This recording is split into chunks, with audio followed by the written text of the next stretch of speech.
कर्मण्यकर्म यः पश्येत् अकर्मणि च कर्म यः स बुद्धिमान् मनुष्येषु स युक्तः कृत्स्न कर्म कृत्। जो पुरुष कर्म में अकर्म देखे, कर्म माने आराधना अर्थात आराधना करे और ये भी समझे कि करने वाला मैं नहीं हूं, बल्कि गुणों की अवस्था ही चिंतन में हमें नियुक्त करता है, मैं इष्ट द्वारा संचालित हूं, ऐसा देखे।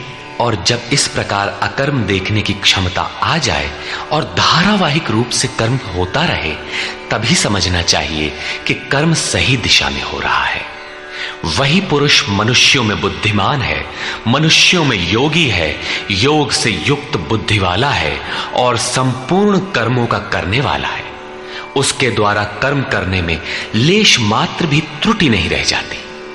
कर्म का अर्थ है भजन, कर्म का अर्थ है योग साधना को भली प्रकार संपादित करना, जिसका विशद वर्णन इसी अध्याय में आगे आ रहा है। यहां कर्म और अकर्म का केवल विभाजन किया गया, जिससे कर्म करते समय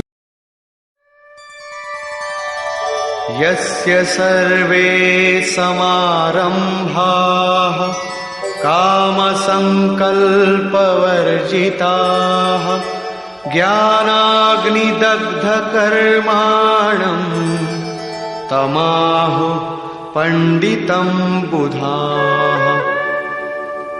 अर्जुन, यस्य सर्वे समारंभाः, जिस पुरुष के द्वारा संपूर्णता से आरंभ की हुई क्रिया काम संकल्प वर्जिताः क्रमशः उत्थान होते होते इतनी सूक्ष्म हो गई कि वासना और मन के संकल्प विकल्प से ऊपर उठ गई।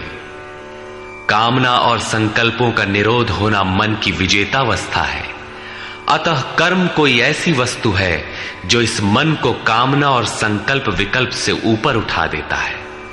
उस समय ज्ञानाग्नि दग्ध कर्माणम, अंतिम संकल्प के भी शमन के साथ, जिसे हम नहीं जानते, जिसे जानने के लिए हम इच्छुक थे, उस परमात्मा की प्रत्यक्ष जानकारी हो जाती है।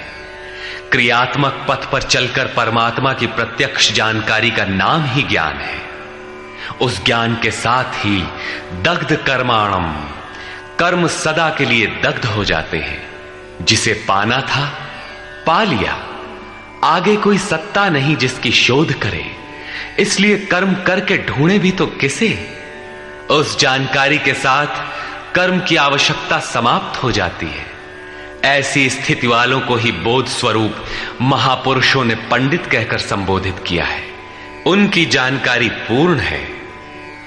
ऐसी स्थिति वाला महापुरुष करता क्या है, रहता कैसे है, उसकी रहनी पर प्रकाश डालते हैं।